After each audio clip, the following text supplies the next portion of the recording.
BKKBN, menyebut hubungan seks luar nikah remaja.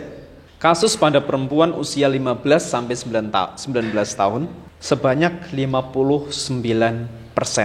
Sedangkan laki-laki pada angka 74%. Ini dikutip dari rri.co.id. This is Smakda Class, Love Talk in Relax. Baik, selamat datang Kak Fedora. Welcome to Smakda. Sekolah yang masih memegang kearifan lokal. Jadi bau dari kotoran ayam masih sangat berasa di sini. Apalagi di sini di sebelah kandang ayam. Jadi mohon maaf kalau belum terbiasa dengan bauan seperti ini. Baik, kita mulai dari perkenal dari Kak Fedora. Mungkin bisa diperkenalkan siapa Kak Fedora sebenarnya. Terima kasih sebelumnya Pak Hajar. Baik teman-teman, sebelum saya mulai, izinkan saya menyapa teman-teman terlebih dahulu. Ketika saya mengucapkan semangat pagi, boleh dijawab pagi luar biasa dan tepuk tangan. Boleh? Boleh. Semangat pagi. Pagi luar biasa. Baik, buah eno buahnya lebat, rembulan malam terasa hangat. Wahai engkau generasi muda yang hebat, jawablah salam dengan penuh semangat. Assalamualaikum warahmatullahi wabarakatuh. Waalaikumsalam warahmatullahi wabarakatuh. Alhamdulillahirabbil alamin, wassalatu wassalamu ala asyrofil anbiya'i wal mursalin, sayyidina wa maulana Muhammadin wa ala alihi wa sahbihi ajma'in, amma ba'du. Syukur tiada tara, alhamdulillah pada pagi hari ini saya diberi kesempatan yang sangat baik untuk bersua dengan teman-teman semuanya di SMK Negeri 2 Purbalingga. Baik, sebelumnya perkenalkan, nama saya Fedora Fidela, asli dari Purbalingga, tepatnya di Kalimantan Wetan. Ada yang tahu desa Kalimantan Wetan? Ada? Oke, tahu itu dekat ini ya, dekat Belaga ataupun Sokaraja, arah ke Sokaraja. Itu ya teman-teman. Tadi sudah dijelaskan sama Pak Fajar. Sebelumnya terima kasih banyak Pak Fajar sudah memberikan saya dan mengundang saya ke sini, memberikan saya kesempatan baik bisa bertemu adik-adik di ekstrakurikuler ini ya, jurnalistik dan betul? Iya. Saya mengapresiasi ke teman-teman karena persiapannya ini sangat baik, ya. Saya apresiasi banget. Kemudian tadi pembukaan oleh MC, sambutan juga sangat baik. Terima kasih, tepuk tangan buat teman-teman kalian yang telah menyiapkan semuanya dengan baik. Baik, kembali lagi ya ke perkenalan. Oke, Fedora, kalau ditanya Fedora itu siapa? Yang berakhir dalam 5 menit. Baik. Panjang ternyata. Oh iya, Ada 2 versi loh. Oke, sudah ini ya? Iya. Kalau Fedora itu siapa? Saya seorang pembelajar, Pak. Seorang pembelajar. Itu jawabannya, seorang pembelajar yang alhamdulillah diberi kesempatan untuk bisa melanjutkan pendidikan ke Yogyakarta. Sebelumnya saya juga alumni SMK Purna, SMK Negeri 1 Purbalingga, jurusannya akuntansi. Kemudian diberi kesempatan untuk mendapatkan beasiswa berkuliah di Universitas Negeri Yogyakarta, itu pada jurusan Pendidikan Bahasa dan Sastra Indonesia, tepatnya tahun 2017. Jadi saya lulus SMK itu 2017, terus langsung ke Jogja.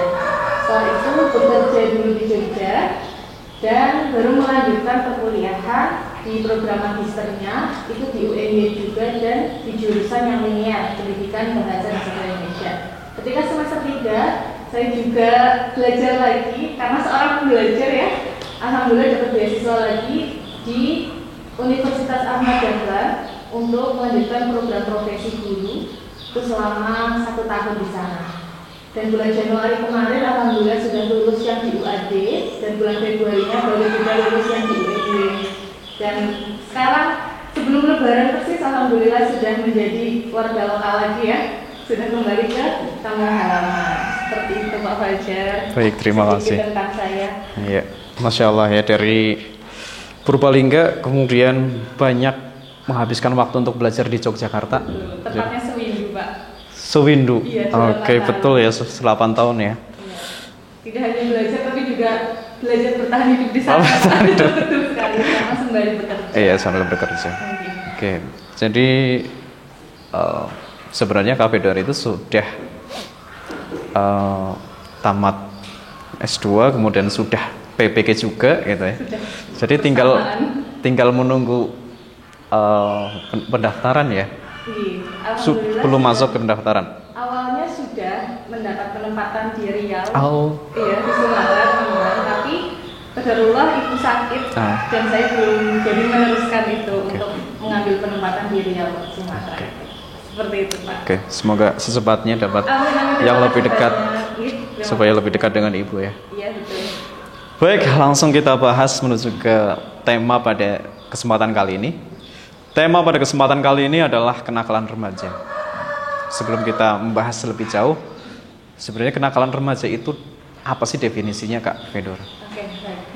Ini tema yang sangat menarik ya Pak Fajar ya, karena kita semuanya tahu hal ini dan bisa dibilang sering menjumpai ya di berbagai daerah, ada baik di sini maupun di Jogja. Kenakalan remaja itu tadi sudah disebutkan sama salah satu teman kalian yang memberi sambutan, sebuah penyimpangan ya, sebuah penyimpangan yang dilakukan oleh remaja khususnya. Bisa dibilang sekitar usia 10-19 tahun. Dan itu melanggar norma yang ada di masyarakat. Banyak faktor yang mempengaruhi, bisa juga faktor sosial, faktor psikologi anak itu sendiri, ataupun faktor internal dari keluarganya, faktor dari lingkungan sekitarnya seperti teman-temannya, yang pada akhirnya itu melanggar norma yang ada. Seperti itu Pak menurut saya. Melanggar norma, iya, baik yang tertulis maupun yang tidak tertulis. Ya. Baik, selanjutnya ternyata kenakalan remaja itu tidak hanya terjadi di lingkungan masyarakat umum saja, tetapi ternyata terjadi di lingkungan pendidikan, lingkungan sekolah. Bagaimana pendapat Kak Fedor tentang hal tersebut? Baik, terkait terjadinya kenakalan remaja, memang betul ya Pak, di lingkungan sekolah saat ini sudah banyak yang terjadi karena banyak hal yang mempengaruhi siswa tersebut untuk melakukan suatu tindakan. Kalau usia-usia remaja, seperti teman-teman, saya juga pernah remaja ya.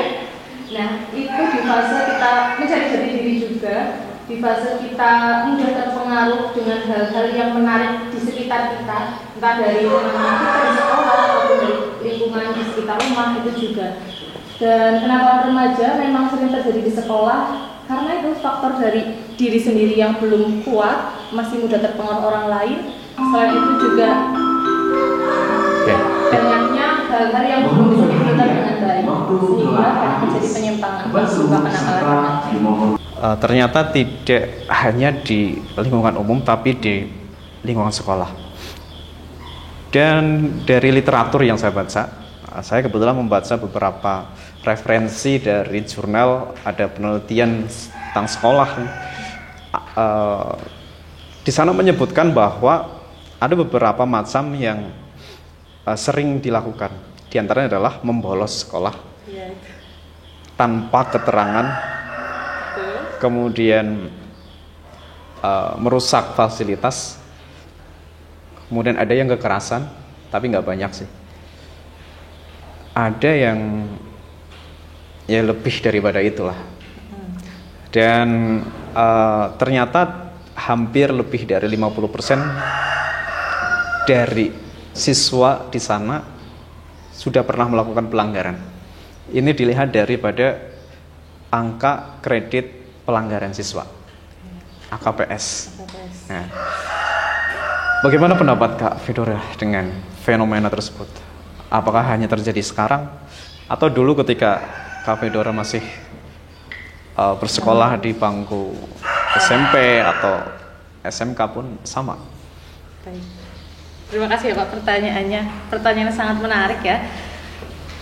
Terkait hal-hal tersebut sebenarnya memang sudah ada ya Pak, bahkan dari kita sekolah itu sudah ada. Iya, sudah ada. kita tidak menganggap itu hal yang lumrah, karena sejatinya kan setiap sekolah, baik kita siswa ataupun menjadi seorang guru, menginginkan semua yang ada di sekolah tersebut taat kepada aturan, kemudian tidak melakukan sebuah penyimpangan. Tetapi memang hal-hal yang menyimpang seperti tadi yang disebutkan, ada yang sederhana, ada yang ringan, ataupun ada yang berat, itu sudah terjadi sejak dulu, bahkan sejak saya di sekolah. Gitu. Banyak faktor, banyak penyebabnya, tapi memang hal itu yang membuat cukup prihatin ya teman-teman, cukup mengkhawatirkan juga, karena yang harapannya tidak menjadi sebuah budaya, tetapi ternyata masih terjadi juga kan ya, di eranya teman-teman sekarang masih ada. Contohnya yang membolos sekolah tanpa izin ada,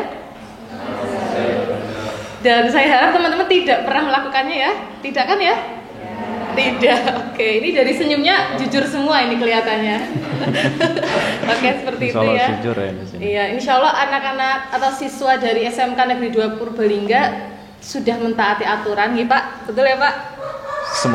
Semoga ya itu ya. Semoga harapannya seperti itu. Tapi memang itu sudah terjadi ya Pak, dan cukup prihatin. Ya. Ternyata sampai saat ini masih aja ada seperti itu Pak. Masih ada. Oke, ya selanjutnya, karena cukup banyak yang kita bahas, jadi kita tidak bisa terlalu detail ya. Baik Pak. Semoga nanti kapan-kapan bisa lagi jadi lebih Pak? detail. Semoga ada program seperti ini Ya, lagi. amin. Selanjutnya, salah satu yang menjadi perhatian adalah remaja yang merokok.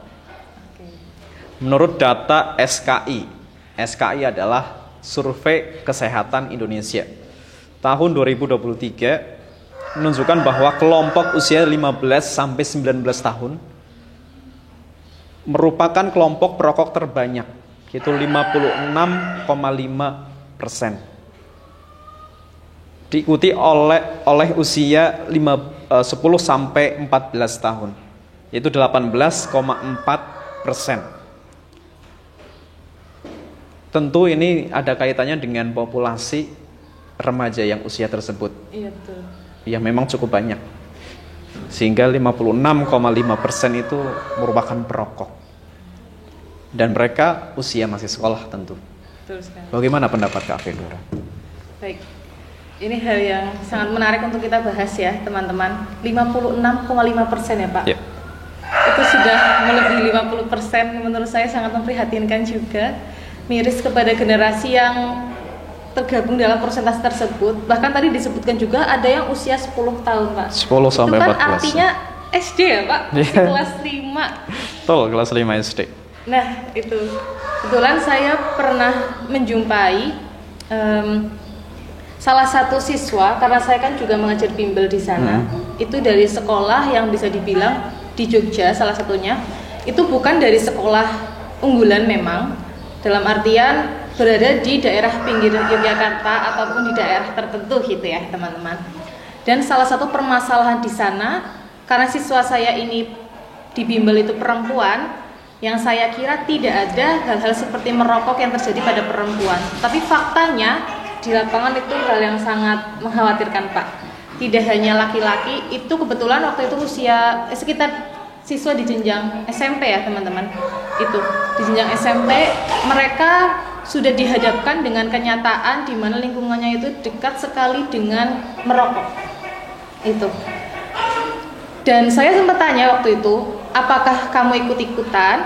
Apakah hal apa yang membuat kamu tuh sampai dekat dengan lingkungan itu? Gitu kan. Ternyata penyebabnya itu yang pertama, ada yang ajakan teman dan dia akhirnya terpengaruh. Ada yang karena paksaan teman, dia akhirnya terpengaruh.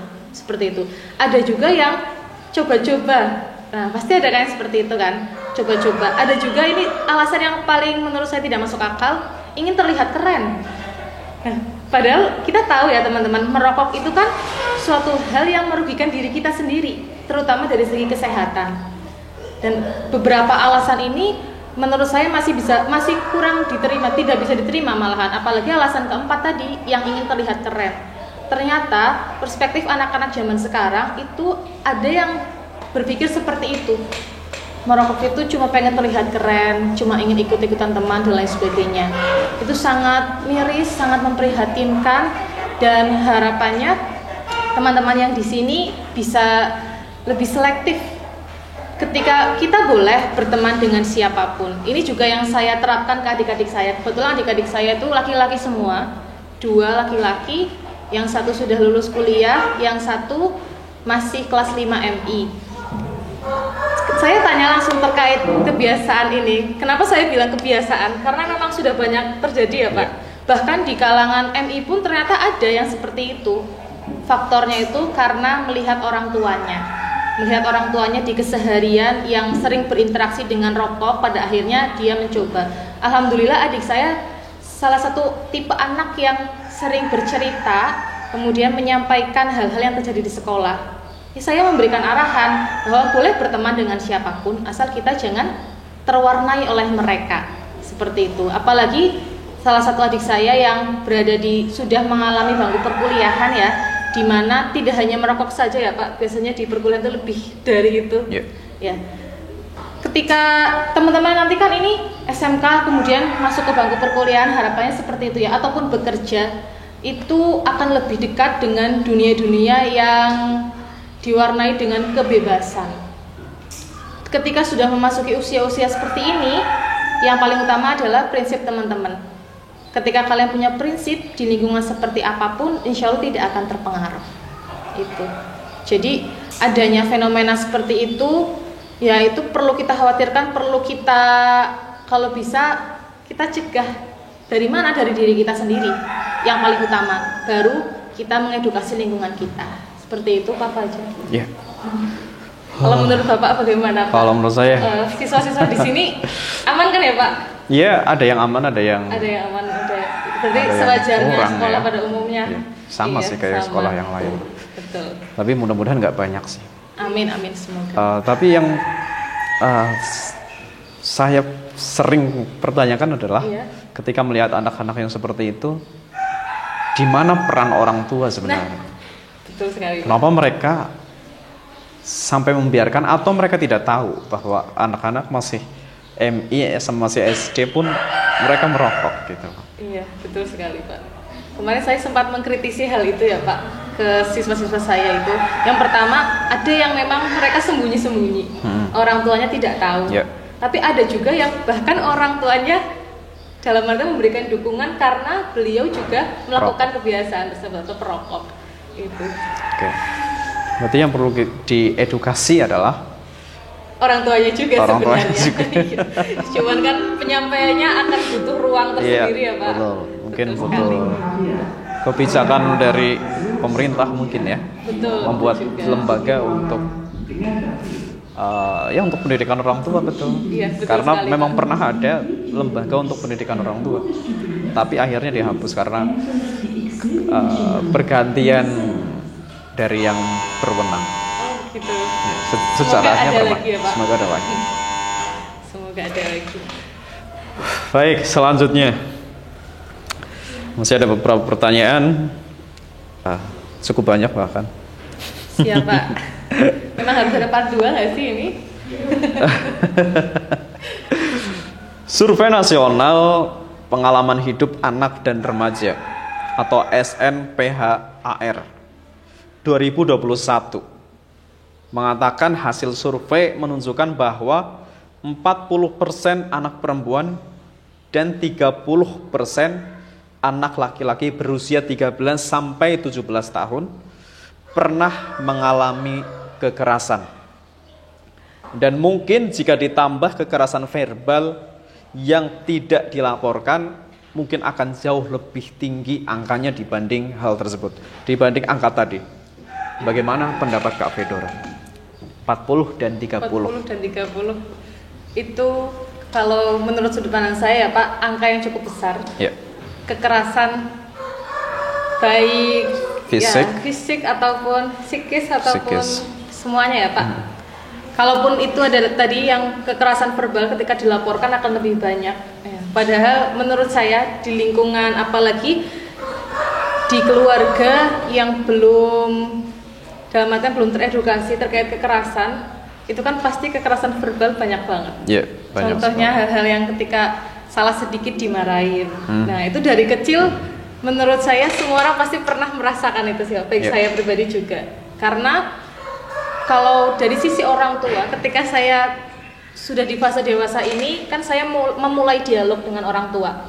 Kenapa ketika saya kecil ada fase dimarahi dan lain sebagainya? Ternyata yang pertama, pola asuh dari orang tua itu sendiri di fase-fase sebelumnya itu pernah mengalami itu sehingga meneruskan ke anak-anaknya. Ada yang seperti itu. Ada juga yang ingin mendidik dengan tegas, tapi penerapannya atau implementasinya itu belum tegas, tapi kekeras. Seperti itu. Ya, kalau teman-teman di sini adakah yang pernah mengalami bentuk kekerasan, terutama kekerasan verbal contohnya? Senyum aja, tidak usah angkat tangan, tidak apa-apa. Baik. Ya. Kurang lebih kita sudah bisa menilai ya, Pak, dari senyum teman-teman di sini. Intinya dari presentasi yang tadi disebutkan Pak Fajar, termasuk bullying berarti ya? Iya, betul, termasuk bullying, karena kekerasan itu kan tidak hanya ada di lingkungan rumah ya, Pak. Yeah. Di lingkungan sekolah, ketika ada siswa yang melakukan perundungan, kemudian di lingkungan masyarakat juga bisa, di lingkungan tempat kalian bermain dimanapun itu pasti ada, termasuk yang di media sosial, karena kan Gen Z sekarang dekat banget dengan media sosial ya. Nah, itu teman-teman. Jadi hal ini perlu kita kawal bersama nih, gimana caranya, terutama dari teman-teman yang ada di ekstrakurikuler ini, memulai untuk minimal banget mengurangi hal-hal itu. Ketika kalian termasuk orang-orang yang pernah mengalami, ya bagaimana caranya kita tidak meneruskan hal itu ke teman-teman kita, ke adik-adik kita, ataupun ke lingkungan kita, dan ke fase hidup kita selanjutnya, supaya itu tidak berlanjut terus-menerus. Ketika kita pernah mengalami, ya sudah, bagaimana caranya kita menjadi pribadi yang legowo, yang berterima. Semua hal pasti kan ada hikmahnya ya teman-teman ya. Dan harapannya kedepannya kita tidak meneruskan hal-hal yang seperti itu. Karena ketika kita tahu nih, kita memiliki suatu dampak dari adanya kekerasan, baik itu verbal ataupun fisik ataupun psikis. Sekarang tuh banyak banget Gen Z yang bilang intinya tekanan batin, ya kan? Tekanan batin entah dari teman-teman, dari keluarga, dari lingkungan. Ya harapannya kita bisa memfilter itu. Kita bisa, salah satu hal yang pernah dibahas di angkatan saya ya teman-teman terkait ini, kita itu perlu mengontrol hal-hal yang memang bisa kita kendalikan. Ketika ada hal-hal dari orang lain, ya perlu kita filter. Tidak semua hal perlu kita berikan porsi untuk kita menghabiskan tenaga kita, pikiran kita untuk menghadapi itu. Jadi fokus kepada hal-hal yang bisa kita kendalikan. Dan harapannya ketika kita mendapat perlakuan kurang baik berupa kekerasan, apapun itu jenisnya, kita tidak meneruskan ke orang lain. Seperti itu Pak Fajar. Yeah. Mohon perhatian kepada seluruh peserta, dimohon untuk memulai Iklan dulu ya. 12. Kelas 12. Attention please. For all the students, please. Jadi ingat masa-masa sekolah Pak. Iya. Kayak gini sama. Ingat pelnya jadi ingat sekolah ya. Iya. Oke, baik. Ya tadi tentang kekerasan ya. Iya, kekerasan. Dan Fisik. ya dan kita berusaha untuk mengurangi dan mengedukasi, Betul, Pak. menularkan bagaimana supaya terhindar dari hal tersebut gitu. Kalau di SMK 2 ini ada program untuk mengedukasi itu tidak Pak? Sebenarnya ada, yaitu setiap lembaga sekolah kan, lembaga pendidikan itu ada yang namanya satgas ya sebenarnya. Oh, iya, ya. betul. Satgas anti perundungan atau apa itu saya lupa. Itu harusnya ada. Jadi ada semacam deklarasi, kemarin juga pernah ada deklarasi. Kemudian ada semacam seminar ya. Ya dari tamu kemudian memberikan materi kepada siswa-siswa juga ada sih. Tapi yang perlu kita lakukan sebenarnya bukan berfokus pada hal-hal yang seperti itu, tidak hanya pada event saja, iya. tidak event saja, tapi everyday, daily activity gitu loh. Yang lebih penting adalah hal-hal kecil dan setiap hari gitu loh. Yang tadinya kita berkata kotor kepada teman, memanggil teman dengan nama yang tidak disukai oleh mereka, itu coba kita kurangi dan coba kita rasakan apabila itu terjadi pada diri kita gitu. Betul sekali Pak. Jadi ya hal-hal semacam itu yang sederhana kita kurangi gitu loh. Jangan sampai kita mengeluarkan kata-kata yang kotor. Itu sudah bagus sekali kalau dilakukan setiap hari. Karena tiap hari pasti ada aja yang suara masuk ke telinga kita adalah suara yang tidak enak gitu ya, tidak nyaman gitu. Oke. Umpatan-umpatan juga ya Pak? Iya betul. Nah itu saya sering umpatan mendengar keseharian itu. Betul. Di generasinya teman-teman ini, saya juga masih Gen Z ya teman-teman, tapi lingkungan saya milenial, jadi agak terbawa milenial ya Pak. Kalau teman-teman kan yang jiwanya Gen Z itu di angkatannya teman-teman. Saya rasa seperti itu, karena banyak siswa-siswa yang, ya itu benar tadi kata Pak Fajar, sering mengeluarkan umpatan-umpatan atau kata-kata yang mungkin kurang nyaman didengar. Seperti itu. Hidup adalah pilihan ya teman-teman. Dan saya ini hal yang diajarkan dosen-dosen saya. Karena ketika kita menilai seseorang, coba kita nilai dari cara berbicaranya, yaitu isi otaknya, seperti itu. Kadang sederhana lah, ketika ada seseorang terbiasa mengucapkan suatu kata-kata kotor ataupun umpatan dan lain sebagainya, ya bisa dinilai, yaitu yang ada di pikirannya.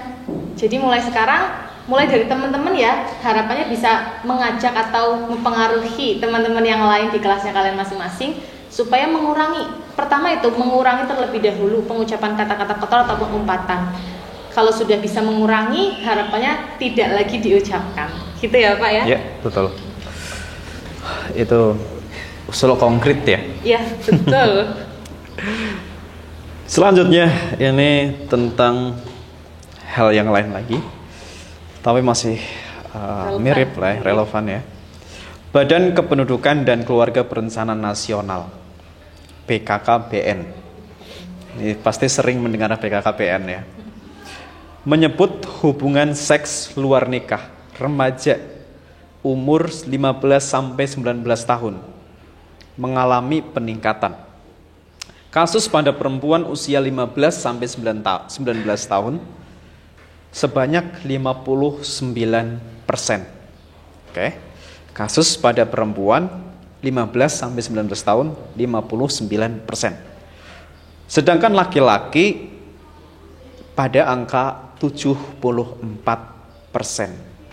Ini dikutip dari rri.co.id.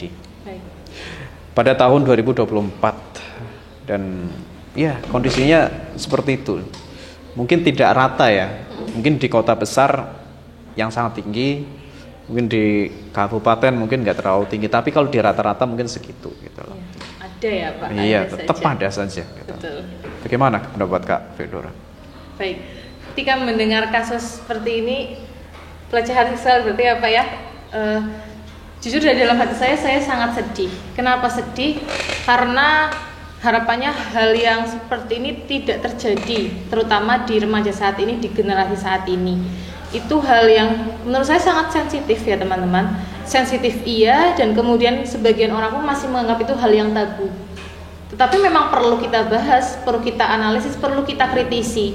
Karena di semua daerah bisa dibilang ada yang seperti itu gitu. Kebetulan saya juga punya pengalaman di mana ada seorang siswa yang butuh pendengar ya, lebih tepatnya seperti itu. Kebetulan menyampaikannya kepada saya gitu. Intinya dia salah satu korban, bisa dibilang korban ya Pak. Awalnya itu korban sebagai korban pelecehan seksual, dan itu penyebabnya ternyata ada yang dari orang tua juga Pak. Orang tua serta lingkungan. Ini yang dua hal ini, orang tua kemudian lingkungan sekitarnya ini sangat mempengaruhi. Tapi ada juga yang disebabkan yang ketiga ini teman-teman. Ini masih sekolah kebetulan. Anak kalian kelas 10 atau 11? 10 dan 11. Baik, itu kebetulan masih kelas 10. Iya, di salah satu sekolah di suatu daerah ya, yang kebetulan sampai ceritanya nih ke saya. Itu masih kelas 10. Hal yang mempengaruhi dia bukan karena keluarga atau lingkungan sekitarnya, tapi karena butuh uang Pak. Nah itu sangat miris ya Pak. Karena butuh uang, di usia kalian dia tidak ada orang yang bisa memenuhi kebutuhannya. Pada akhirnya dia mendekat ke dunia yang seperti itu, dan akhirnya mengalami pelecehan seksual. Ya betul Pak, itu bagaimana menurut saya bagaimana pencegahannya hal seperti ini sudah terjadi. Bahkan anak itu pun kalau bisa memilih tidak ingin hidup seperti itu ya, butuh uang sampai tidak ada pilihan lain, dan pada akhirnya dia terjerumus ke lingkungan seperti itu. Sudah diberi saran ataupun nasihat ataupun diberi peluang, kesempatan untuk bisa didengarkan, untuk bisa ditarik kembali ke jalur yang benar, alhamdulillah sudah. Tetapi yaitu banyak pihak yang perlu untuk diajak kerjasama dalam hal ini. Yang pertama, diri anak itu sendiri, kemudian orang tua. Nah, orang tua kebetulan waktu itu dia dari keluarga yang mohon maaf kurang mampu, kebutuhannya belum terpenuhi, terutama kebutuhan primernya. Nah, ini perlu dikomunikasikan sebenarnya. Pihak orang tua itu juga sangat penting untuk bisa lebih menjaga anaknya ya teman-teman. Kemudian ada juga pihak sekolah. Pihak sekolah waktu itu memang belum tahu, tapi pada akhirnya kan ada tindakan tersendiri pada akhirnya gitu teman-teman. Jadi hal-hal seperti ini harapannya sih tidak terjadi di lingkungan kita ya, terutama di siswa SMK Negeri 2 Purbalingga, karena ya itu sangat memprihatinkan ya Pak. Harapannya tidak terjadi lah. Dulu pun pernah di fase saya SMK ada teman yang sampai menjadi korban dari hal tersebut. Ya karena itu faktor lingkungan. Bisa dibilang salah memilih teman lah teman-teman gitu. Yeah. Ya itu juga sangat berpengaruh ya. Mengenai di usia-usia seperti kalian boleh berteman dengan siapapun tapi tetap selektif. Kita kalau bisa tuh mewarnai lingkungan kita, bukan kita yang terwarnai oleh mereka kayak gitu. Karena terus harus pikir panjang juga. Kalau sampai kita terjerumus ke lingkungan seperti itu, masa depan kita bagaimana? Itu kan berpikirnya ya. Masa depan kita gimana? Perjalanan kita masih panjang. Terus gimana kalau ada teman kita yang sudah terlanjur terjerumus ke situ? Ya kita usahakan tarik dia kembali. Jangan biarkan dia tersesat. Seperti itu. Boleh disampaikan. Kalau ke guru kan ada guru BK juga kan ya Pak di sekolah. Iya. Itu menyediakan ruang untuk mendengarkan hal seperti itu juga ya Pak. Dan harapannya bisa memberikan solusi lah. Pasti ada jalan lain yang lebih baik. Intinya seperti itu Pak Fajar. Ya. Sebenarnya yang terjadi adalah bukan hanya pelecehan. Iya. Artinya tidak karena yang satu menolak, yang satu ingin. Tapi yang terjadi adalah keduanya suka sama suka. Jadi premarital seks gitu loh. Iya. Dan angkanya sampai segitu gitu loh. Mungkin karena ya faktornya banyak sekali ya sebenarnya. Banyak sekali, betul. Salah satunya ya karena media sekarang itu cukup banyak yang bisa diakses dan yang tersedia cukup banyak juga yang mengundang untuk hal-hal tersebut. Betul. Oke. Sangat ini ya Pak kalau membahas hal seperti ini. Ya, sebenarnya nggak kepengen membahas tapi ya bagaimana perlu lagi dibahas gitu. menurut saya. Karena salah satu kenakalan remaja juga, dan itu harapannya ya perlu kita edukasi sih setiap saat kepada siswa-siswa. Ya, betul. Terus harapan dari saya pribadi juga tadi kan dibilang ya, karena media sosial juga sangat berpengaruh ya teman-teman. Saya yakin teman-teman itu anak yang cerdas. Kalian bisa memilah apa hal-hal yang perlu kalian konsumsi, terutama dari media sosial. Oke, bisa ya? Bisa, iya. Saya yakin teman-teman bisa. Terima Pak. Ya, yang saya garis bawahi tadi dari pernyataan Kak Fedor itu adalah kita perlu berpikir jangka panjang. Betul. Jadi ternyata memang betul seperti itu. Jadi dari jurnal yang saya baca juga ternyata hasil daripada mereka yang banyak melakukan pelanggaran adalah karena mereka tidak berpikir jangka panjang. Iya. Mereka hanya berpikir pada saat itu saja. Kesenangan semata ya Pak. Betul. Jadi kita perlu berpikir jangka panjang dan panjang sekali. Karena ada dua, jangka panjang dan panjang sekali. Kalau panjang itu mungkin 10, 20 atau 30 tahun yang akan datang. Tapi kalau panjang sekali adalah Sampai ke dunia setelah dunia ini, kita itu mau kemana, dan itu adalah suatu kehidupan yang akan terjadi selama-lamanya. Jadi kita akan selama-lamanya akan mengalami itu. Itu adalah cara berpikir panjang sekali. Jadi yang perlu kita lakukan adalah berpikir panjang dan berpikir panjang sekali, bukan berpikir pendek gitu. Betul sekali. Quotes hari ini dari Pak Fajar ya. Iya, bisa menjadi status ya. Iya, betul Pak. Selanjutnya, sebuah penelitian tahun 2023 di sekolah di Malang. Ini sebenarnya sekolah MAN di Kabupaten Malang. MAN, semua MAN ya, tidak hanya satu sekolah. Baik. Tentang penggunaan handphone pada siswa. Penggunaan handphone. Yang salah satu variabel itu ya sesuatu yang mempengaruhi. Adalah handphone adalah satu-satunya yang menemani saya saat kesepian. Ini sebuah pernyataan.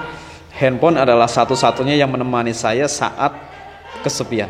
Ternyata jawaban daripada siswa adalah 40,4% setuju. 40,4% setuju. 19,3% sangat setuju. Artinya sudah hampir 70%. Bahkan lebih dari 70% mungkin. Dan 29,8% tidak setuju dan hanya 10,5% sangat tidak setuju. Jadi antara yang setuju dengan yang tidak setuju lebih banyak yang setuju bahwa handphone, smartphone hanya satu-satunya yang bisa menemani saat kesepian. Silakan, Pak. Itu statement yang sangat menarik ya untuk kita bahas. Sebelumnya saya mau tanya nih ke teman-teman, apakah teman-teman sering merasa kesepian? Sering? Setiap hari? Iya? Oke. Apakah menurut teman-teman nih, hanya ini ya handphone atau gawai ini adalah teman kalian ketika kesepian? Apakah ini satu-satunya? Coba yang setuju angkat tangan coba. Gak apa-apa, boleh. Oke, yang tidak setuju gawai itu teman satu-satunya saat kesepian. Yang tidak setuju siapa saja? Oke. Saya kira kalau anak-anak jurnalistik itu harus yakin dalam menjawab ya. Iya, coba yang tidak setuju siapa saja? Yang tidak setuju bahwa gawai adalah satu-satunya teman saat kesepian. Oke, baik. Terima kasih teman-teman semuanya. Pak, berarti siswa yang ada di sini tidak setuju ya Pak? Ya, kalau termasuk yang adalah, 10% mungkin ya. Iya, termasuk yang 10% kalau kita masuk ke persentase tadi ya. Artinya semua orang pasti pernah merasakan kesepian. Betul ya? Ya tadi senyum-senyum dari sini kelihatan banget, oke. Tapi memang tidak hanya gawai yang bisa menjadi teman kita ketika kesepian. Ketika ada yang menyatakan banyak tadi presentasinya yang mendukung bahwa ini adalah satu-satunya. Karena kehidupan kita tidak hanya di gawai ya teman-teman ya. Kehidupan kita senyatanya di dunia nyata, bukan di dunia maya itu. Dan alhamdulillah teman-teman di sini sudah menyadari hal itu. Ketika kita berada di kondisi kesepian, alangkah lebih baik kita mencari hal yang bisa memantik kita untuk kembali semangat, untuk bisa kembali ke kenyataan dan lain sebagainya, betul ya? Kira-kira dengan apa biasanya selain gawai? Apa? Ada yang mau berpendapat? Silahkan. Tantangan nih buat anak-anak jurnalistik dan KIR yang biasanya kritis. Apa sih teman kalian ketika kesepian? Oke, silahkan Dek. Ketika kita kesepian itu kita bisa berbuat sama keluarga, sama sahabat, ataupun bisa sendiri kemana-mana. Nah, mantap. Oke, namanya siapa? Anissa. Terima kasih Anissa ya jawabannya ya. Tepuk tangan buat Anissa dong. Baik, betul ya. Ketika kita merasa kesepian, ada cara lain yang bisa kita lakukan. Tadi curhat. Anak perempuan pasti ya ini curhat. Nah, biasanya bisa ke orang-orang yang kita percaya. Boleh dari teman ataupun keluarga. Terus siapa lagi biasanya? Ada juga mungkin yang punya teman dekat seperti itu kan. Tetapi teman-teman, ketika kita tidak memiliki hal-hal itu, ada satu tempat yang bisa kita jadikan curhat kapanpun itu. Teman-teman tahu? Iya betul, ada Allah ya. Itu salah satu tempat kapanpun yang paling bisa menjaga rahasia kita ketika kita kesepian, ketika kita merasakan berbagai rasa ya emosional dalam diri gitu ya, ada itu. Kemudian yang kedua, boleh tadi ya kata Anissa healing ya. Healingnya anak-anak zaman sekarang kemana sih kalau boleh tahu? Kemana healingnya? Pantai, oke. Ke pantai, terus kemana lagi? Ke gunung, oh iya. Kalau enggak banyak yang sudah menjadi atlet ya. Iya, atlet lari dan sebagainya, itu juga bisa ya. Ketika kalian sedang merasakan kesepian, boleh dialihkan ke situ. Boleh juga, kalau saya juga pasti merasakan fase-fase kesepian, tapi biasanya saya punya media katarsis untuk mengatasi itu semua. Biasanya dengan membaca buku ataupun menulis puisi teman-teman. Nah kalau lagi ngerasa kesepian banget nih, saya pasti ke situ nulis puisi contohnya, atau melakukan hal-hal yang saya sukai. Mungkin bisa juga teman-teman melakukan hal mendengarkan musik dan lain sebagainya, bisa kan? Intinya banyak aktivitas lain yang bisa membuat kalian terhindar dari kesepian itu. Tapi bagaimana ketika tadi fenomenanya itu banyak anak memvalidasi bahwa gawai itu adalah satu-satunya teman ketika kesepian. Artinya anak-anak tersebut sudah sangat merasa kecanduan ya. Betul tidak gawai itu candu? Betul, tidak bisa dipungkiri adanya perkembangan teknologi itu membuat gawai itu candu. Bahkan semua komunikasi ataupun tugas-tugas sekolah semua di gawai gitu kan. Tapi kembali lagi, kita harus bisa melakukan hal-hal pencegahan. Contohnya, saya biasanya melakukan detox media sosial. Itu salah satu alternatif yang bisa saya lakukan supaya gawai itu tidak satu-satunya menjadi teman ketika saya kesepian. Gitu. Ketika teman-teman pernah merasa di fase itu, segeralah untuk beralih ke hal lain. Banyak hal positif lain yang sekiranya bisa mengatasi kesepian ya, tidak hanya gawai. Seperti itu ya teman-teman ya. Oke, seperti itu Pak Fajar. Kalau dari Pak Fajar gimana Pak? Kalau kesepian gimana nih Pak? Mungkin bisa dibagikan ke teman-teman. Saya jarang kesepian sebenarnya. Jarang kesepian. Ya, karena ketika kita merasa sepi sebenarnya kan karena merasa kita tidak ada teman, tidak ada yang bisa diajak ngobrol gitu ya. Kalau mungkin sebagai orang introvert memang mungkin berbeda ya. Jadi mungkin berbeda karena mungkin orang introvert lebih suka untuk sendiri dan melakukan sesuatu, mengembangkan diri gitu ya. Iya betul Pak. Jadi kesepian itu harusnya tidak ada karena kita selalu berada dalam pengawasan. Ada 4 malaikat yang ada di sekitar kita, depan, belakang, kanan dan kiri. Dan ada Allah Subhanahu wa taala. Seharusnya kita tidak merasa kesepian karena kita selalu diawasi dan selalu dicatat dan selalu dijaga. Ketika dijaga itu maksudnya apa? Dijaga ketika kita seharusnya takdirnya belum kecelakaan tapi mau kecelakaan itu dijaga. Tapi saya tidak bahas itu lebih jauh ya. Pokoknya cukup ya nanti. Iya. Oke. Sebenarnya kalau yang tadi pernyataan tadi itu tidak berhenti di situ. Betul, Pak. Tapi ada pernyataan lain bahwa handphone adalah satu-satunya hiburan bagi siswa ketika mereka sedang bosan. Dan hasilnya mirip seperti tadi. Dan menurut saya sendiri sih sebenarnya kesenangan tidak bisa didapatkan dengan kesenangan. Kenyamanan tidak akan bisa didapatkan dengan kenyamanan. Maksudnya adalah kalau kita mau nyaman, kalau kita mau senang, kita butuh kerja keras. Betul. Contoh, ketika kita selesai melaksanakan ujian atau ulangan yang paling susah, maka kita merasa nyaman, kita merasa lega. Kenapa bisa terjadi? Karena kita sudah melaksanakan kewajiban dan kita sudah bekerja keras. Jadi hasil daripada kerja keras adalah kenyamanan, adalah kesenangan. Jadi supaya kita bisa mendapatkan kenyamanan adalah dengan bekerja keras.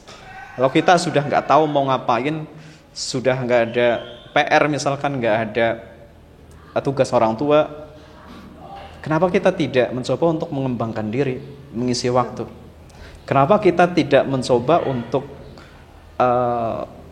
membaca buku misalkan, untuk menghafal misalkan, atau melakukan aktivitas lain yang membantu orang lain misalkan. Karena pilihannya hanya dua bagi pemuda dan pemudi. Kalau kita tidak mengisi waktu dengan sesuatu yang baik, maka akan terisi otomatis dengan sesuatu yang tidak baik.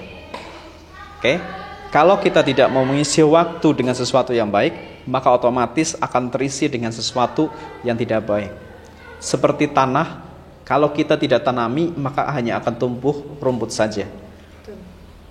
Yang kita tanami tumbuhan yang baik saja, rumputnya tetap tumbuh. Apalagi tidak ditanami. Ibaratnya seperti itu. Oke, kira-kira seperti itu, Kak. Iya. Menarik ya, Pak. Pembahasan seperti ini menarik. Saya izin menambahkan sedikit. Oh ya, silakan ditambahkan saja.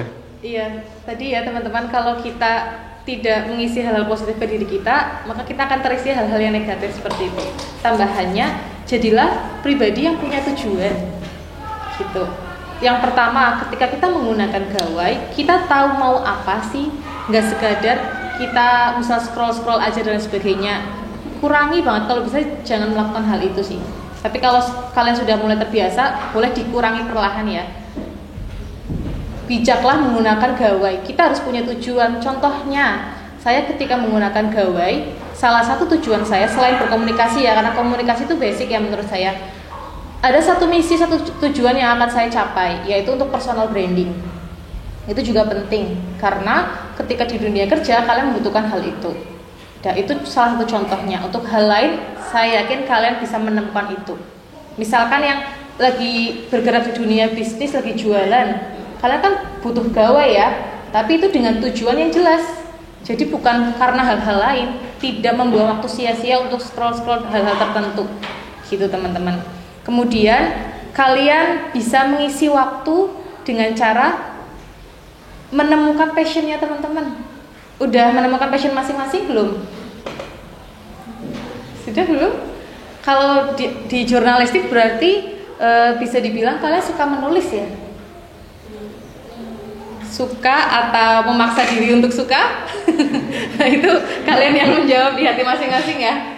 Ada dua opsi tuh. Kalau memang suka menulis, boleh disalurkan. Banyak hal yang bisa dilakukan, entah menulis secara manual ataupun nantinya diupload di media sosial. Itu berkaitan karena ada tujuannya.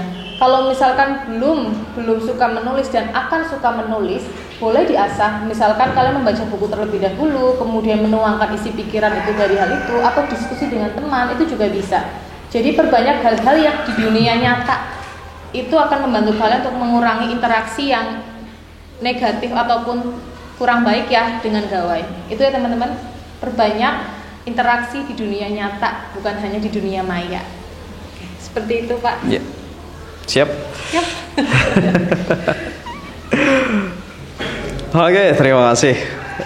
Selanjutnya, ya, ini mungkin terjadi beberapa waktu yang lalu juga sering diberitakan di Purbalingga. Adanya tawuran, kemudian ada gangster. Beberapa waktu yang lalu sering sekali saya dengar, kok ada gangster nih malam-malam di sini nih, ada korbannya ini. Nah, di daerah mana itu Pak kalau boleh? Di daerah sini, dekat sini. Iya. Ya masih kecamatan Bojongsari sih. Masih Bojongsari. Masih kecamatan Bojongsari. Dan itu memang sering terjadi di malam-malam gitu loh. Dan pelakunya adalah pemuda dan pemudi. Dan mereka mungkin masih sekolah ya. Saya nggak tahu sekolah atau tidak. Karena angka anak sekolah di Purbalingga juga cukup rendah ya dibandingkan dengan kota besar ya mungkin. Oke, mungkin seperti itu. Bagaimana pendapatnya Kak? Sebagai warga yang baru 1 bulan di sini, saya cukup kaget. Tapi di Yogyakarta juga kayaknya sering sekali. Kebetulan di Jogja ada juga namanya Klitih Pak. Ya. Teman-teman pernah mendengar sangat Klitih? Terkenal. Nah itu, waktu itu sempat ada Klitih juga, itu di daerah dekat kos saya, daerah UGM teman-teman. Saya kan kosnya di daerah UGM, depan UGM. Itu di dekat UGM memang pernah terjadi. Dan pelakunya memang siswa. Ketika ada yang bertanya motivasinya apa, ya kepuasan melukai orang lain seperti itu sangat tidak masuk akal sih ya. Tapi memang nyatanya ada ya Pak. Kalau yang di Purbalingga ini saya belum tahu itu motivasinya apa. Semoga tidak sama ya Pak. Untuk kepuasan melukai orang lain itu sangat, tidak mengambil apapun, tidak mengambil harta benda sedikit pun, tapi memang melukai aja udah terus pergi. Itu miris sekali ya Pak. Iya. Dan tidak masuk akal sekali. Iya, tidak masuk akal. Mungkin yang melakukan tidak berakal. Nah itu mungkin seperti itu. Karena ya. tidak masuk akal. Iya, melukai orang lain terus pergi udah tidak mengambil apapun. Ada juga kalau yang mengambil harta benda kan biasanya begal itu ya Pak. Ya. Masih marak di sini Pak. Kalau begal enggak terlalu, tapi Nggak ada sih terlalu. kemarin katanya di daerah masih Kecamatan Bojongsari juga, tapi sebelah Ada timur, sana, ya, masih. Ada. Ada. Nah itu teman-teman. Kalaupun itu yang melakukan remaja, ya kita harus sangat mengkhawatirkan hal itu ya. Harapannya tidak terjadi di lingkungan teman-teman, karena itu satu hal yang ya sangat menyimpang ya. Bahkan alasannya pun tidak masuk akal menurut saya. Itu suatu perilaku yang sangat menyimpang. Kemudian kalau yang tadi kedua tawuran itu Pak, itu di zaman sekarang apakah masih ada Pak di sini? Tawuran masih ada. Masih ada, Pak? Tapi ya nggak terlalu besar sih. Nggak terlalu besar. Kasusnya nggak terlalu besar, tapi ya masih ada. Dan ada. motivasinya macam-macam. Ada karena ejek-ejekan di Oh, ya, medsos. Betul. Itu ada. Ada yang karena dendam, karena supporter. Sepak bola ya sepak Pak. Nah, itu Ada. sering. Dan ini tidak terjadi hanya sekali, tapi beberapa kali. Dan ini saya rasa kurang bijak gitu loh Betul. dalam mendukung suatu tim sepak bola, tapi sampai bermusuhan dengan lawan gitu loh. Iya. Padahal ini adalah sepak bola, yaitu olahraga. Tujuannya adalah untuk menyehatkan. Kalau olahraga tujuannya bukan untuk menyehatkan, maka sudah menyimpang sebenarnya. Iya. Tujuan daripada olahraga untuk kesehatan. Kalah atau menang ya sudah biasa gitu loh. Betul sekali, Ada saatnya Pak. menang, ada saatnya kalah. Kalaupun kita menang, senangnya sampai kapan sih sebenarnya? Ya paling Berapa hari sih? Iya, fase itu Berapa mulai minggu sudah sih? mungkin. Apa sampai setahun? Nggak mungkin gitu loh. Tahun depan ada lagi ya, kalau kalah ya nggak senang lagi gitu loh. Iya. Maka sebenarnya ini kita bermain dengan emosi, dan kita perlu bijak dalam mengekspresikan emosi tersebut. Marah, iya itu adalah perasaan. Tapi marah-marah kemudian ingin melukai tim lawan, supporter lawan, itu adalah ekspresi. Maka yang bisa kita kendalikan adalah ekspresinya.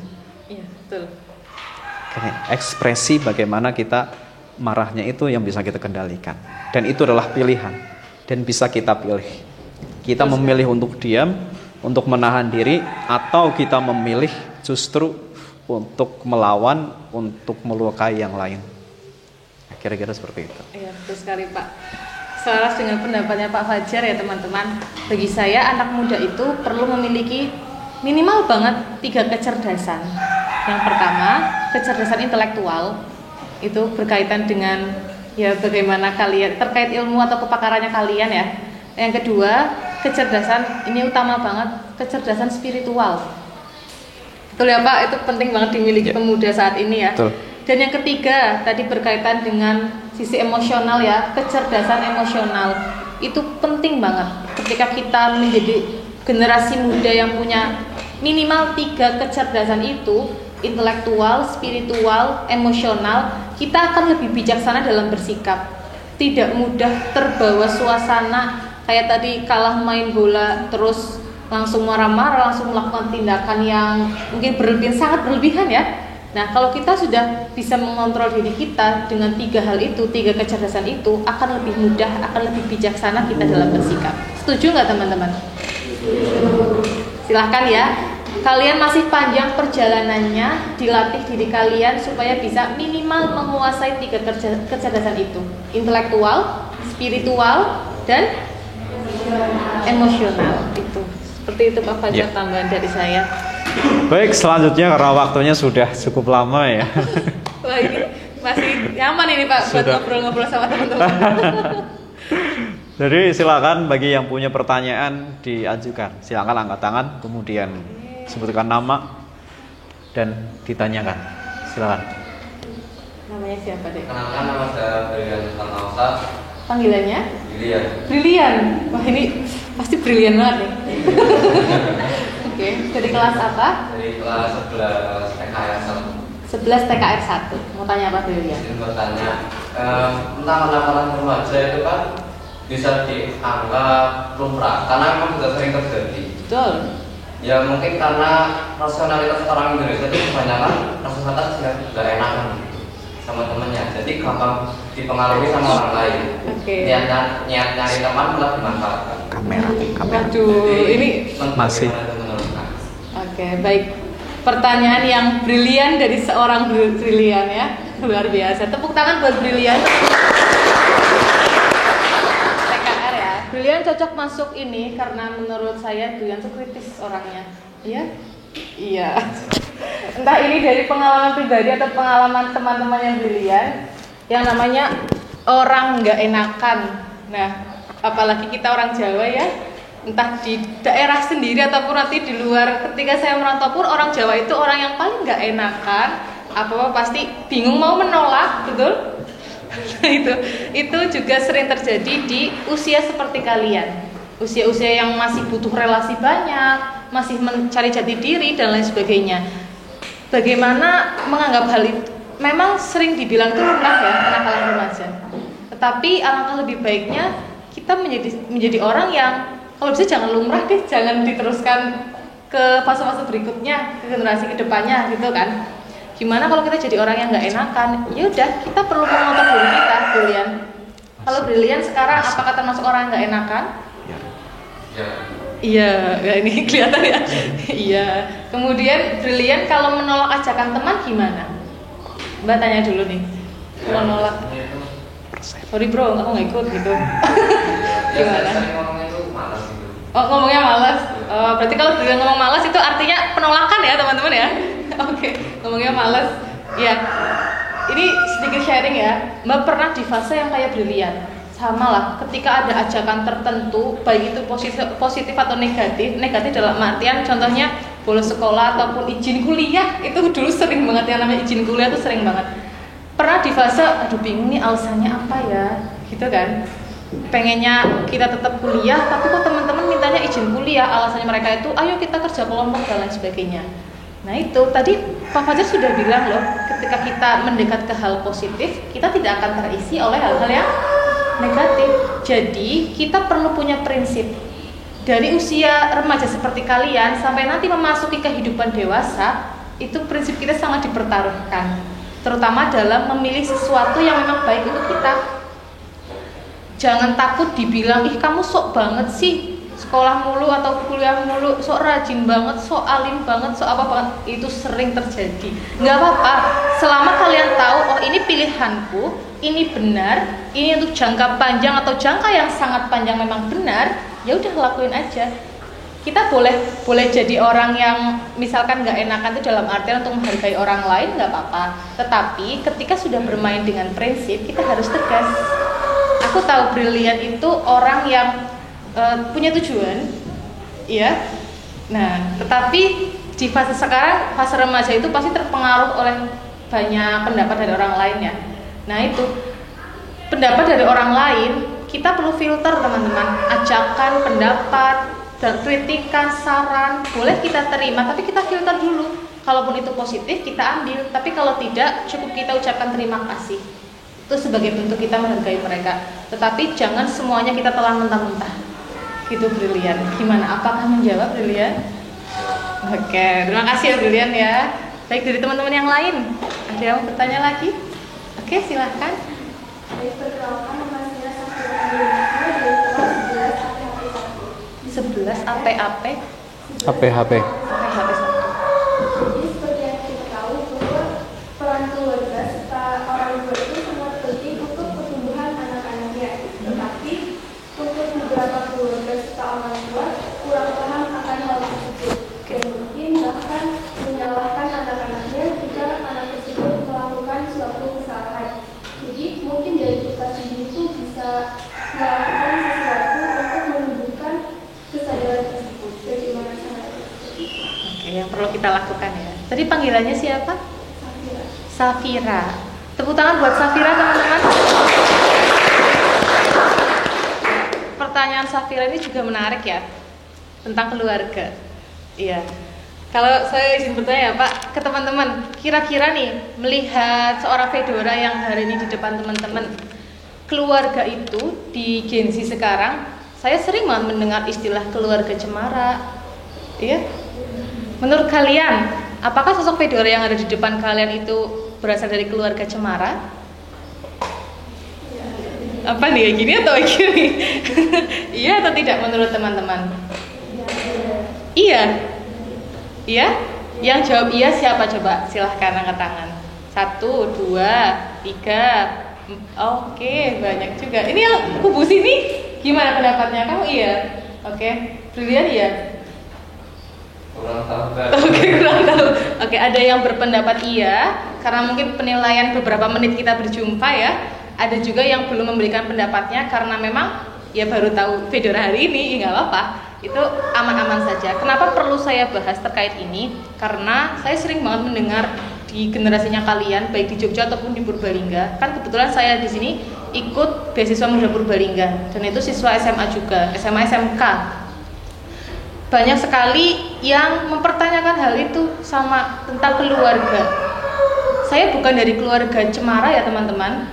Iya, saya adalah, mohon maaf sebelumnya, saya anak dari keluarga broken home dan dysfunctional family. Kalau teman-teman pernah dengar, iya, saya adalah seorang anak yang dari dulunya bisa dibilang harus survive dengan kehidupan untuk mencapai Fedora yang seceria ini. Nah itu, artinya apa? Apa yang perlu kita lakukan ketika menghadapi keluarga yang sedemikian rupa? Di setiap keluarga punya ceritanya masing-masing. Baik yang terlihat cemara pun pasti punya kisahnya, iya kan? Nah, kita sebagai anak tuh gimana ya untuk menghadapi itu? Kalau dulu ketika saya SMK, seperti teman-teman, ada fase di mana saya itu kayak capek banget, bingung, aku harus lari kemana ya? Aku harus gimana untuk menghadapi misalkan keluarga yang seperti itu, gitu kan? Itu di fase SMK pasti seperti itu. Waktu itu saya memilih langkah untuk menyibukkan diri saya dengan perlombaan dan organisasi.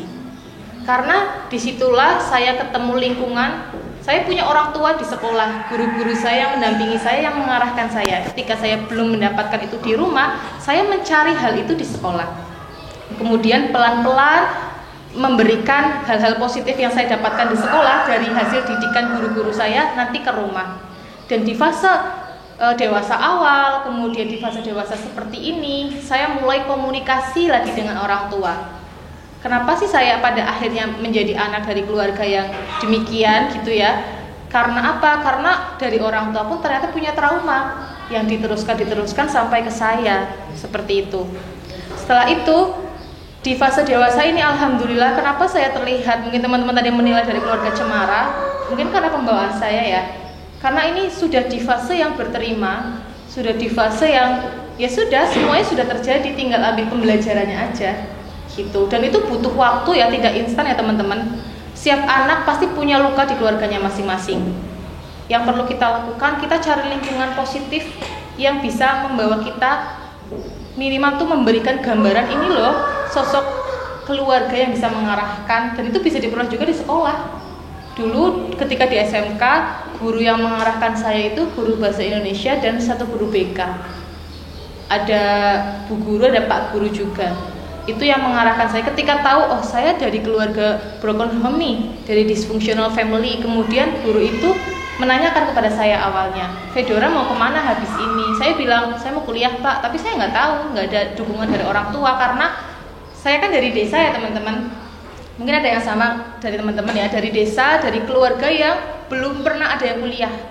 Bisa dibilang saya ini pertama yang mengawali itu. Tapi saya nggak tahu caranya gimana, karena tidak ada dukungan, karena keterbatasan orang tua juga. Karena dulu kan orang tua saya belum mendapatkan pendidikan yang layak ya, seperti itu. Akhirnya dibimbinglah sama guru-guru di sekolah, terutama dua guru itu. Guru bahasa Indonesia, saya ingat banget, sama guru BK. Mengantarkan saya, coba kamu ikut ini, terutama perlombaan waktu itu, karena tujuan saya adalah kuliah beasiswa itu waktu itu. Saya langsung bilang aja pengen kuliah Pak, tapi ya nggak bayar. itu masih awal SMK. Orang tua saya bahkan sangat kontra dengan hal itu, karena perspektif orang tua saya saat itu adalah anak SMK ya udah kerja, nggak usah kemana-mana, apalagi perempuan, gitu kan? Itu masih banyak ya, mungkin sekarang masih ada ya yang berpikiran seperti itu. Tapi saya ingin merubah nasib keluarga saya waktu itu. Gimana caranya? Anak SMK juga bisa kok, bisa, alhamdulillah dapat beasiswa gitu. Cuman ya tidak instan ya, proses penerimaan diri itu tidak instan ya. Selain itu, cari lingkungan yang menurut kamu tuh positif dan sesuai sama kamu, yang bisa mengerti kamu. Cari banyak relasi juga, cari banyak pengalaman, explore diri kamu lah. Kamu harus jadi, karena tadi yang tanya perempuan ya, jadi perempuan yang bervalue. Itu akan membantu kamu untuk bisa berterima dengan apapun yang terjadi di keluarga kamu. Percaya aja, misalkan kita itu, saya suka banget diksi seperti ini teman-teman. Bahkan ketika saya kuliah kemarin, kalau ditanya sama dosen, Fedora itu gimana sih? Saya jawabnya gini, berlian indah dari tanah Purbalingga. Gitu. Itu adalah afirmasi positif untuk diri saya. Kenapa berlian? Karena berlian itu akan indah ketika mengalami banyak tempaan kan? Ya, betul. Nah, harapannya itu juga diri kalian loh. Kalian tuh berlian untuk diri kalian masing-masing, untuk keluarga kalian masing-masing. Dan hal-hal misalkan dari keluarga, dari lingkungan, dari teman-teman yang tidak baik, anggap itu tempaan. Berlian mau dimanapun tetap berlian. Berlian akan lebih indah ketika ditempa, betul? Nah, itu diri kalian. Jangan takut, jangan pesimis, jangan berkecil hati. Apapun kondisi kalian, apapun latar belakang kalian, itu tidak terlalu mempengaruhi apabila kalian bisa menerima diri, bisa punya tujuan untuk menjadi orang yang bervalue. Gitu ya teman-teman ya. Bisa diterima nggak deh jawabannya? Bisa, oke, terima kasih. Monggo Pak, mau menambahkan sesuatu? Enggak sih. Ya. Menarik, ini sering ditanyakan loh Pak kalau keluarga-keluarga. Iya, betul. Soalnya salah satu faktor yang sangat memicu kenakalan remaja. Kenakalan adalah keluarga. Iya, pola asuh juga kan Pak. Betul, karena Betul pola sekali, asuhnya. gitu Ya. ya teman-teman. Jadi kalau terkait dengan orang tua, keluarga ya, sebenarnya tidak ada orang tua yang sangat ideal, itu nggak ada. Tidak ada, iya. Pasti Jadi, ada saja. Ini. Ada saja. Jadi kita jangan sampai berpandangan bahwa orang tua yang lain itu Sangat baik. baik gitu, tapi orang tua kita seperti ini, enggak, jangan seperti itu. Iya. Tapi kita terima saja, kita tidak bisa memilih orang tua kita seperti apa. Betul. Tapi yang bisa kita pilih adalah bagaimana kita menyikapinya. Mungkin kita sedih, itu bukan pilihan kita. Mungkin kita marah, itu bukan pilihan kita dan tidak bisa kita pilih. Tapi bagaimana mengekspresikannya itu adalah pilihan kita. Jadi kita memilih apa yang bisa kita pilih, dan pilihlah yang terbaik untuk diri kita dan untuk keluarga gitu. Oke, kira-kira seperti itu. Iya. Oke, selanjutnya karena waktunya sudah 1 jam ya, kita Sudah ya, sudah Pak? ngobrol ya. Nggak kerasa. Kayaknya sudah 1 jam sih. Ya. Oh iya. Langsung kita ambil kesimpulan saja. Jadi pertanyaan cukup ya. Mudah-mudahan tadi mewakili lah. Ambil kesimpulan daripada bincang-bincang kita pada kali ini. Conclusion untuk memecahkan, ya setidaknya mengurangi permasalahan ini itu seperti apa. Effort itu memang pasti akan banyak butuhnya Iya, gitu loh. betul, Tapi Pak. apa konkret yang bisa kita lakukan sih sebenarnya? Baik. Terima kasih ya Pak. Untuk kesimpulan teman-teman, yang pertama, hal yang perlu kita lakukan yaitu dari diri kita masing-masing. Kita sadar untuk melakukan sesuatu, alasannya itu untuk apa, tujuannya untuk apa, dan jadi pribadi yang bisa mengisi hal-hal positif untuk diri kita. Gitu. Jangan sampai kita terwarnai oleh lingkungan, tapi kalau bisa kita yang mewarnai lingkungan kita. Itu sebelum kita mewarnai, kita perlu tahu diri kita tuh maunya apa sih, mau kemana sih, jadi diri kita seperti apa sih. Jadi versi terbaik diri kalian masing-masing, walaupun prosesnya tidak instan, perlu banyak tempaan, tapi ketika kalian tahu, oh aku mau jadi ini, aku mau mencapai ini, aku punya impian ini, karena kita tahu kan ya, impian itu, bermimpi itu gratis kan ya. Pilihlah yang paling mahal. Itu ya, kalau gratis pilihlah yang paling mahal. Untuk mencapai yang paling mahal itu banyak hal yang perlu kita lakukan. Kalau kita fokus sama tujuan kita akan bisa mengontrol diri kita. Ketika sudah kita tidak melakukan tadi konteksnya kenakalan remaja, harapannya kita bisa mengedukasi lingkungan kita.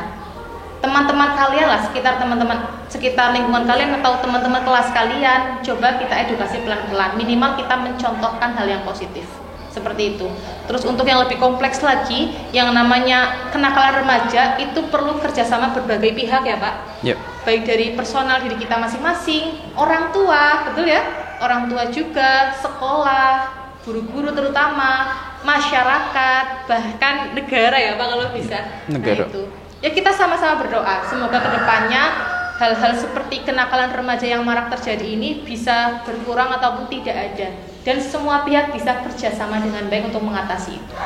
Itu teman-teman kesimpulan dari saya tutup sekalian Pak. Ya, boleh. Baik, semangat menjadi versi terbaik diri kalian masing-masing ya. Oke, siap semuanya? Siap. Kurang semangat, siap semuanya? Siap. Oke, itu ya. Sekian dari saya. Bila ada jarum yang patah, jangan disimpan dalam peti. Bila ada kata-kata saya yang salah, jangan disimpan dalam hati. Burung Cendrawasih dari Irian Jaya, terima kasih untuk semuanya. Wassalamualaikum warahmatullahi wabarakatuh. Waalaikumsalam warahmatullahi wabarakatuh.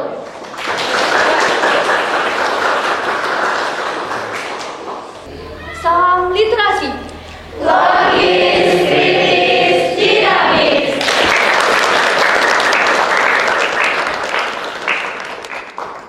This is Smakta Class.